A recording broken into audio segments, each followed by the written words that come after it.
Salut les amis, Salut tout le monde. bienvenue sur La Charnière aujourd'hui pour une nouvelle vidéo jeu, vidéo draft comme on en avait déjà fait une auparavant. Comme vous le savez, c'est la trêve internationale, phase finale de la Ligue des Nations qui a commencé hier et dont les matchs retour se joueront ce week-end.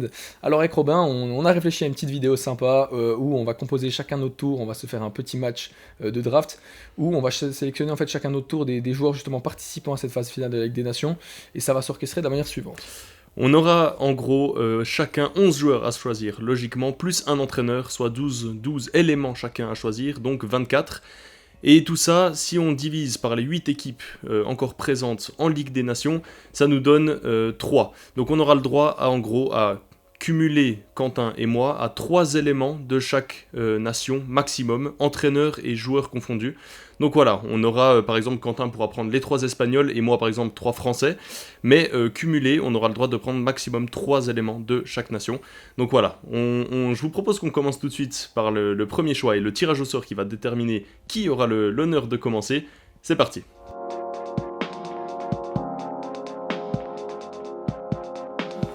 Allez les amis, c'est reparti pour C'est parti. un nouveau duel. Bonne chance Le à toi. tirage au sort de la roue va tourner. Qui aura l'occasion de pouvoir commencer cette draft?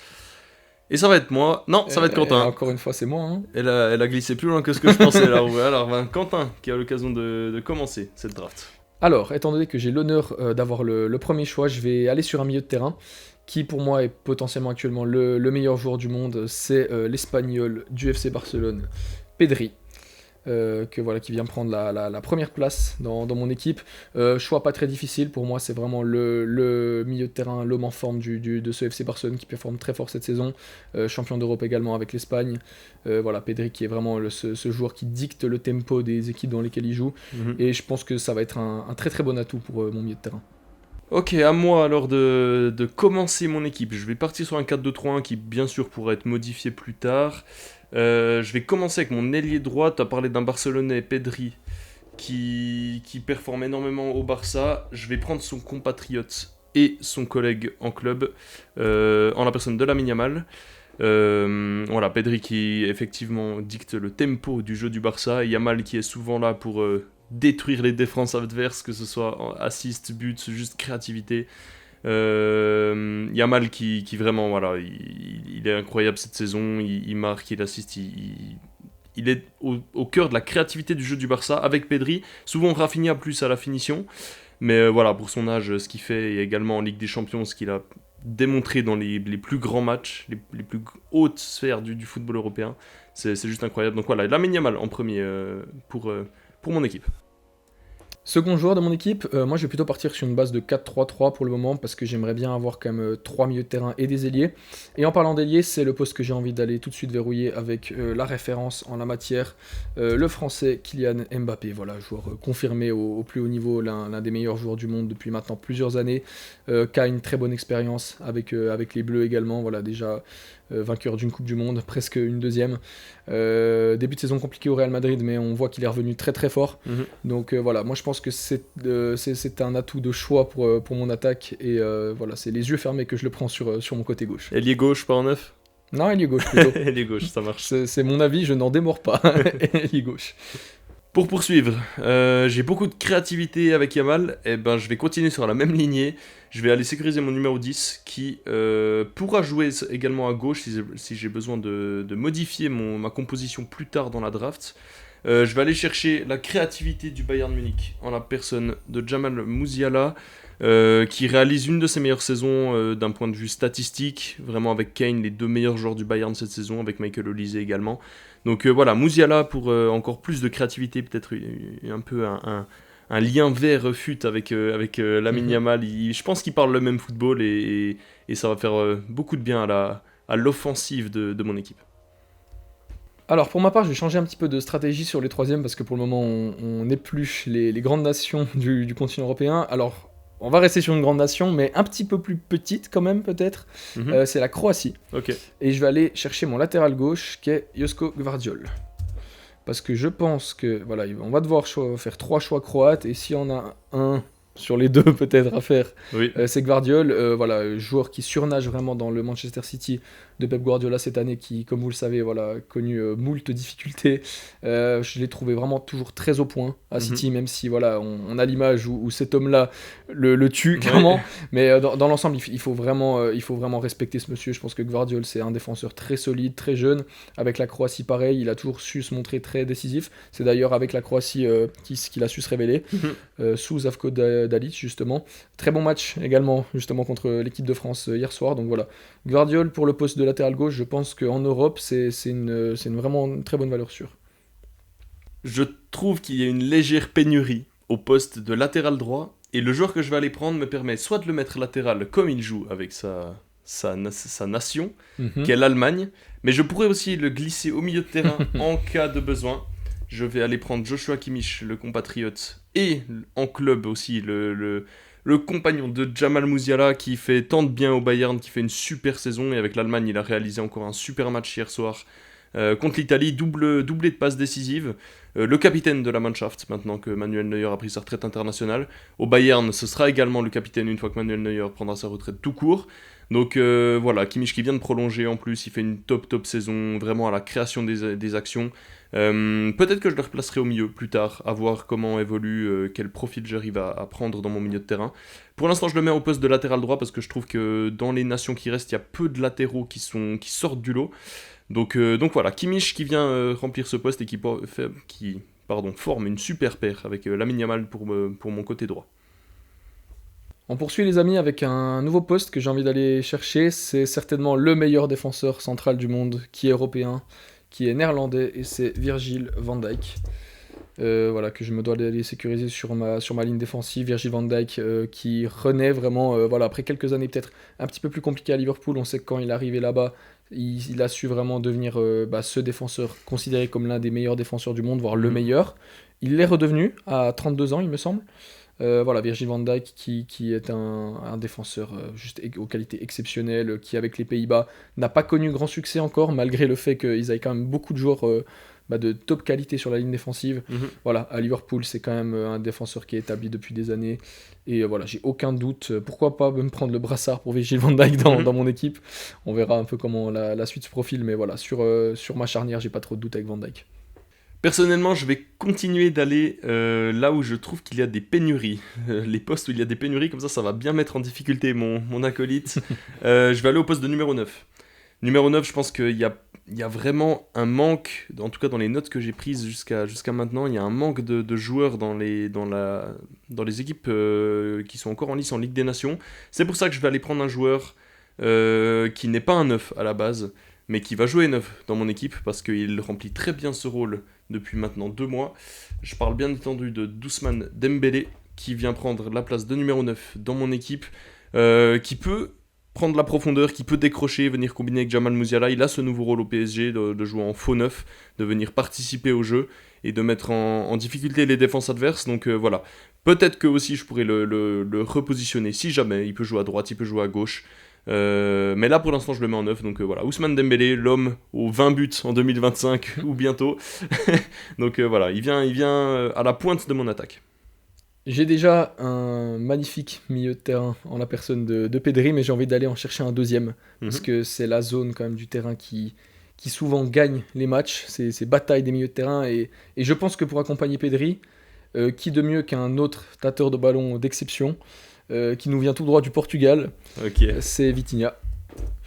Vitinha, voilà, le milieu du Paris Saint-Germain, qui est devenu peut-être le joueur le plus important, même s'il y en a beaucoup dans ce Paris Saint-Germain, Luis Enrique.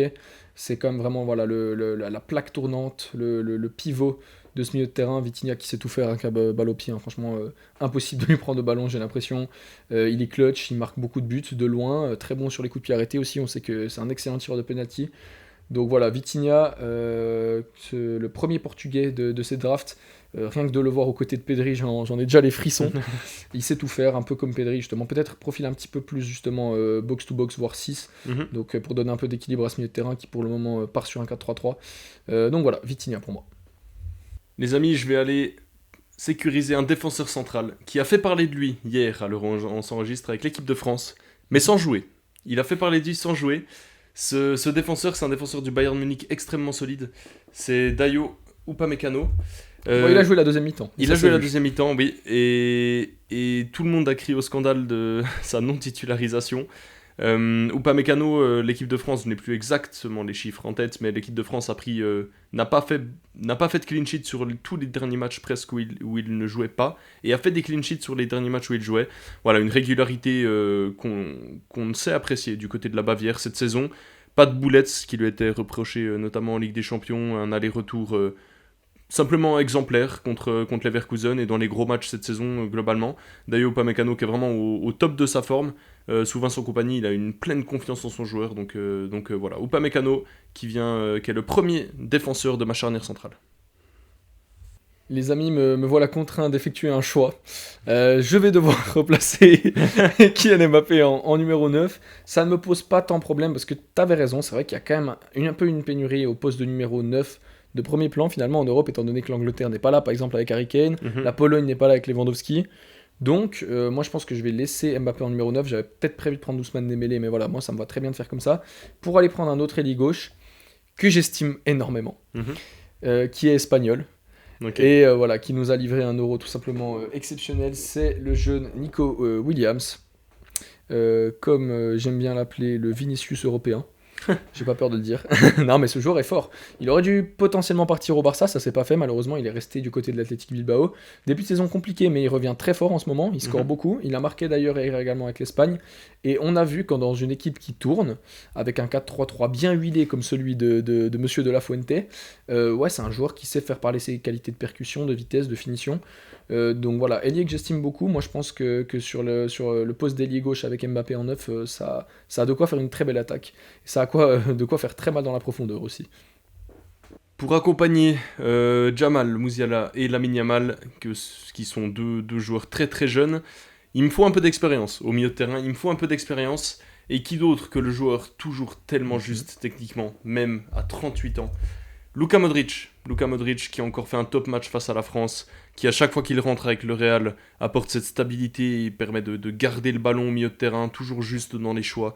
L'expérience tout simplement d'un joueur de 38 ans qui a tout gagné, qui a fait finale de Coupe du Monde, qui a gagné je ne sais combien de Ligue des Champions. Voilà, Luka Modric qui va apporter beaucoup d'expérience à mon milieu de terrain, qui va me permettre de contrôler le tempo du jeu. Pedri le fait très bien, l'expérience de Modric le fait également, et ça me permet de vraiment pouvoir apporter cette touche de créativité en plus au milieu de terrain, plus bas à la construction, qui laisserait Musiala pouvoir se rapprocher de Dembélé devant et de pouvoir profiter des qualités de percussion de Musiala bien plus haut et proche de la surface de réparation. Donc voilà, Modric en organisateur, c'est le premier joueur de mon milieu de terrain. Ok, les amis, pour compléter ce milieu de terrain, j'ai décidé de faire confiance à Vitinha et Pedri pour gérer mon animation un petit peu plus offensive de ce milieu. Et j'ai envie de prendre un 6, un vrai, il est devenu un vrai 6, le jeune néerlandais Ryan Gravenberch. Ouais, ok. Pour mon milieu de terrain, voilà, je pense que ce trio-là a de quoi contrôler un match de foot de bout en bout.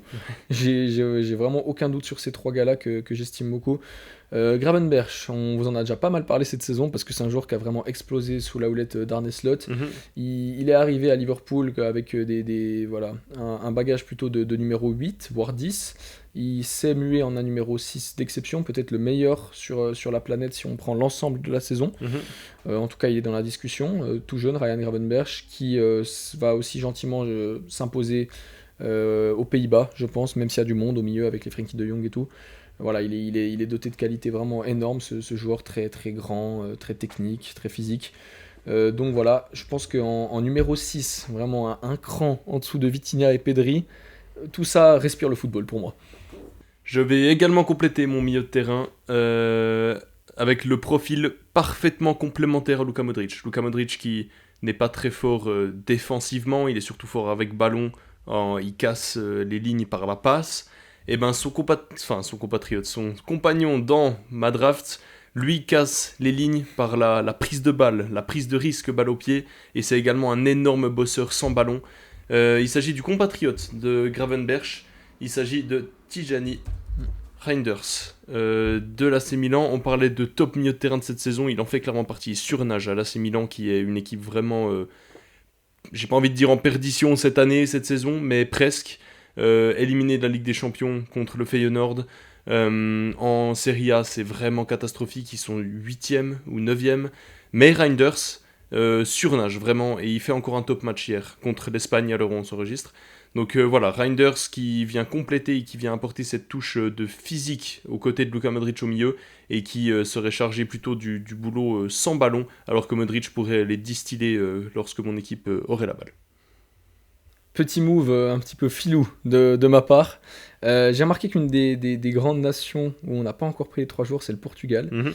Et je vois que tu as un poste de latéral gauche qui te Oui. manque, avec peut-être le meilleur latéral gauche du monde actuellement, avec Alphonso Davies, voilà, si on veut faire preuve d'un brin de chauvinisme pour nos Bavarois. Mais c'est pour ça que j'ai décidé de replacer Josko Gvardiol en centrale gauche, qui est à son poste de base, et de prendre, vous l'avez compris, Nuno Mendes au poste de latéral gauche, à la fois parce que c'est un joueur exceptionnel, qui, sous Luis Enrique, justement, avec le Paris Saint-Germain, a encore franchi un step, j'ai l'impression. Mhm. On avait parlé lors de notre vidéo analyse du Paris Saint-Germain de ses faiblesses, toutes relatives, mais défensives. Il nous a fait mentir, et comme il faut, face à Mohamed Salah, aller-retour, il l'a bouffé, tout simplement. Mhm. Voilà, donc Mendes, maintenant, c'est autant fort offensivement que défensivement. Un des tout meilleurs à son poste, comme je l'ai dit, et c'est pour ça que je pense qu'en pur latéral gauche, avec Gvardiol, comme ça, qui peut retrouver sa place de base en charnière aux côtés d'un patron comme Van Dijk, ma ligne défensive me plaît de plus en plus. Les amis, il vient de me voler Nuno Mendes. Je vais donc aller sécuriser mon latéral gauche. C'est la seule dernière option qu'il reste au poste de latéral gauche, je trouve. Il s'agit du défenseur d'Arsenal, Ricardo Calafiori, qui peut également jouer central, mais qui joue uniquement latéral à Arsenal, étant donné la paire de centraux qu'ont les Gunners. Calafiori qui est un latéral qui s'est mué dans un autre rôle depuis peu. Il a été doublement décisif contre le PSV Eindhoven au match aller lors de la victoire 7-1 des Gunners. Il se mue gentiment en ce rôle de latéral plus offensif, un peu à l'image d'un Timber également, qui était plus un défenseur rugueux à la base et moins porté vers l'offensif. Voilà, Calafiori se retrouve aussi ce rôle-là à Arsenal. Et avec l'Italie, c'est une vraie valeur sûre, révélation de l'Euro en 2021. Donc voilà, Calafiori vient compléter mon couloir gauche défensif. Robin n'arrête pas de me susurrer à l'oreille, mais qu'attends-tu pour mettre Leroy Sané? et ça se comprend, voilà, en tant que fan du Bayern, mais voilà, il a un peu tendance à nous agacer des fois, alors on rigole beaucoup avec ce joueur qu'on aime bien au demeurant, mais moi j'ai envie d'aller chercher un joueur qui est peut-être son strict inverse, parce que beaucoup moins spectaculaire, je trouve, balle au pied, il court pas très vite, il est pas grand, voilà, mais c'est tout ce que j'aime chez un joueur de foot. Très petit, bas sur les appuis, technique, et qui lui a très peu de déchets techniques. Et il est portugais, et il peut jouer autant bien au milieu, mais il joue surtout très bien à droite, je trouve. Ouais. C'est Bernardo Silva, que je vois comme une très bonne solution pour de complément, parce qu'il apporte justement cette polyvalence vis-à-vis d'un Nico Williams et d'un Mbappé, qui eux sont vraiment des joueurs de profondeur. Bernardo Silva, c'est un joueur qui a des qualités techniques plutôt qui permettent de déverrouiller des blocs bas. Il l'a fait longtemps à City. Joueur qui rechigne pas à l'effort non plus. Donc voilà, joueur mais tout simplement exceptionnel. Bernardo Silva, je pense que c'est un des joueurs les plus stables sur le continent européen depuis longtemps.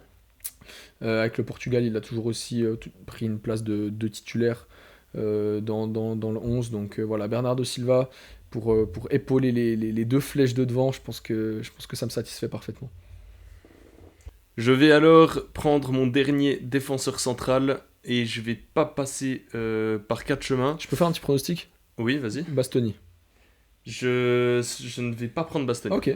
Je ne vais pas prendre Bastoni. Il y a un joueur que j'estime un peu plus. Ah, carrément. Ça tombe bien parce que les deux étaient gauchers. Donc Bastoni est gaucher. Et Schlotterbeck est gaucher. Ah. Schlotterbeck qui vient compléter ma défense centrale. Une défense centrale de Bundesliga. Tu me prends un chouchou, je pense Voilà, pas que t'aurais deux osé. défenseurs centraux très très bons à la relance, mais aussi très solides et très durs sur l'homme. Les deux qui jouent dans des top clubs en Allemagne, même si Dortmund est un peu plus en difficulté en Bundesliga, mais ils sont en quart de finale de Ligue des Champions et Schlotterbeck a fait une super saison pour le moment en Ligue des Champions pour le Borussia Dortmund. Donc voilà, véritable patron de cette défense jaune et noire qui devrait peut-être partir cet été ou l'été prochain. De nombreux clubs, dont le Bayern, sont dessus. Donc voilà, Schlotterbeck vient compléter ma charnière centrale. Le choix est assez facile pour ma part parce que je vais aller sur le gardien de but et il y a une option qui se démarque largement des autres. Ouais. Pour moi, dans les pays qui nous restent, il nous reste donc la Croatie de Livakovic, le Danemark de Schmeichel et surtout l'Italie de Donnarumma qui a su redorer son blason comme jamais au match retour contre Liverpool. Moi, je pense que Donnarumma, si on parle vraiment de qualité intrinsèque en tant que gardien, c'est peut-être le meilleur ou un des meilleurs gardiens du monde. Allez. En tout cas, sur sa ligne, il a quelques lacunes, notamment sur ses sorties de balles. Mais voilà, il est très grand, il sait quand même être décisif toujours en sortant des arrêts que je pense très peu de gardiens sauraient sortir. Titulaire au Paris Saint-Germain maintenant depuis plusieurs années, titulaire également avec la squadra Azzurra. Donc voilà, choix facile pour moi, j'ai envie de dire, dans les cages surtout qui te restait également un gardien de but à prendre. Je vais également aller sécuriser mon gardien, super gardien au pied, gardien moderne, pas très grand mais super agile, bon sur sa ligne et super bon au pied notamment, il s'est fait connaître beaucoup à la Coupe du Monde 2022. Livakovic, le gardien de la Croatie qui s'est fait connaître notamment à la Coupe du Monde 2022, qui est un gardien super bon sur sa ligne comme je l'ai dit. Il avait notamment dégoûté le Brésil avec une superbe séance de tir au but en quart de finale et il avait malheureusement perdu contre l'Argentine sur un doublé de Julian Alvarez à l'époque. Voilà, Livakovic qui était à ce moment-là, il y avait beaucoup de rumeurs le concernant pour un transfert dans les plus grands clubs après la Coupe du Monde, un peu comme Mamardashvili a connu cet été, enfin l'été passé. Voilà, Livakovic vient m'assurer quand même une garantie dans les cages.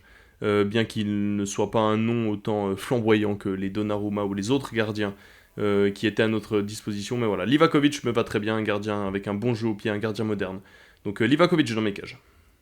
Pour mon avant-dernier choix, les amis, je vais pas aller prendre mon latéral droit encore, parce que tu as déjà toute ta défense de prise. Je vais aller chercher mon entraîneur avec, on va pas se mentir, je pense, le seul entraîneur que je connais des sélections qui nous restent, parce qu'il nous reste seulement l'Italie, la Croatie et le Danemark. Donc je vais aller chercher Luciano Spalletti, le sélectionneur italien, voilà, qui a fait ses armes en Italie justement. Voilà, il a coaché notamment le Napoli, l'Inter, la Roma, il a pris des Scudetto, le dernier en date avec le Napoli. Donc moi je pense qu'il serait parfaitement à même de gérer cette équipe absolument magnifique que vous avez sous les yeux. Donc voilà, Spalletti sera l'entraîneur pour tout ce beau monde. Les amis, c'est plutôt simple, il nous reste 3 Danois, pour chacun un joueur et moi le coach, donc je sais déjà qui j'aurai comme sélectionneur, le sélectionneur du Danemark. Mais pour mon dernier choix en tant qu'ailier gauche, je vais être obligé, pour ne pas perdre en qualité, de décaler Musiala, ailier gauche, comme il joue parfois au Bayern Munich avec l'Allemagne qui peut autant jouer en 10 qu'à gauche. Et en 10, forcément, avec le Danemark, je vais prendre Christian Eriksen, qui performe toujours à un bon niveau avec Manchester United, qui est toujours le patron, le taulier de cette équipe danoise, avec sa créativité et puis sa super frappe de balle. Donc voilà, Eriksen vient apporter, comme Luka Modric un cran plus bas, un peu d'expérience à cette attaque entre Musiala et Lamine Yamal pour distiller des ballons à toute cette attaque. Nous voilà arrivés au bout du chemin, les amis, au bout de cette draft, avec mon latéral droit, le dernier poste de vacant de mon équipe. Ça sera forcément un Danois, étant donné que c'est la dernière nation qui nous manque. Désolé les amis danois, on vous a un petit peu délaissé sur la fin. Mais il faut bien vous faire une fleur, c'est que vous avez de très bons latéraux. J'ai pensé par exemple à Joachim Meile, l'actuel latéral de Wolfsburg, très expérimenté, que j'ai trouvé très bon, notamment à l'Euro 2021. Mais il y a un joueur plus jeune qui performe extrêmement bien, notamment en Ligue des Champions. C'est le latéral droit du Benfica Lisbonne, Alexander Ba. Que je vais chercher par son nom, ça sera peut-être plus simple. Voilà, Alexander Ba, je peux pas vous en dire grand chose, les amis, honnêtement, parce que voilà, le Benfica, je regarde pas trop le championnat portugais. Par contre, de ce que j'ai vu de lui en Ligue des Champions, c'est vrai que ça a l'air d'être un super bon petit latéral. 27 ans, voilà, de bonne qualité offensive. Il a pas mal de contributions offensives, même j'ai regardé.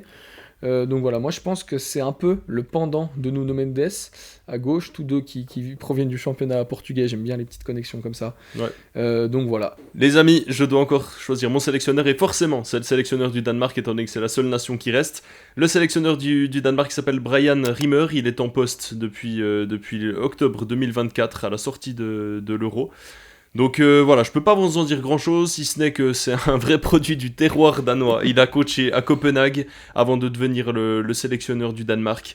Pas grand chose à dire sur ses quelconques principe de jeu, etc. Je ne connais pas ce coach. Mais en tout cas, c'est lui qui viendra coacher toute cette belle équipe que vous avez sous les yeux. Et puis, en tout cas, pour nous, c'est la fin. On a vraiment aimé se casser la tête à choisir les joueurs, que ce soit des petites nations, des plus petites qui restent encore en lice dans cette Ligue des Nations, comme le Danemark, comme la Croatie. Voilà, et aussi également parler un peu des plus grandes stars de tout cela.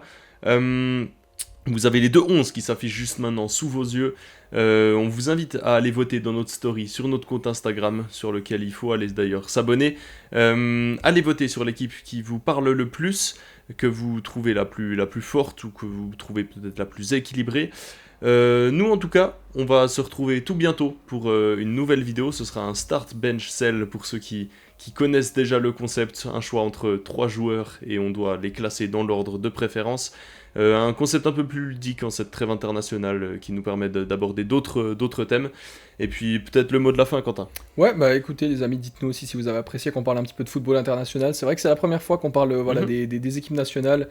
Ça fait longtemps qu'il n'y avait pas eu de trêve comme ça, donc comme tu dis, petit plaisir comme ça, on avait envie de proposer un concept un petit peu ludique sur la chaîne, de se recasser un peu la tête comme tu as dit. C'est vrai que c'était difficile en plus parce qu'on a vraiment pris uniquement sur la base des listes sélectionnées justement pour cette phase finale. C'est pour ça qu'on n'a pas pris des chouchous par exemple comme Florian Wirtz pour l'Allemagne, on aurait beaucoup aimé. Mais voilà les amis, nous on a fait avec le matériel à bord, donc n'hésitez pas à nous faire part, comme on vous a dit aussi, de vos sensibilités footballistiques, quelle équipe est la plus cohérente pour vous, dites-le aussi dans les commentaires de cette vidéo YouTube. N'oubliez pas de vous abonner à la chaîne pour nous soutenir, ça fait toujours plaisir les gars. En attendant, on vous souhaite une très belle semaine, prenez soin de vous et à tout bientôt. Salut. Ciao ciao.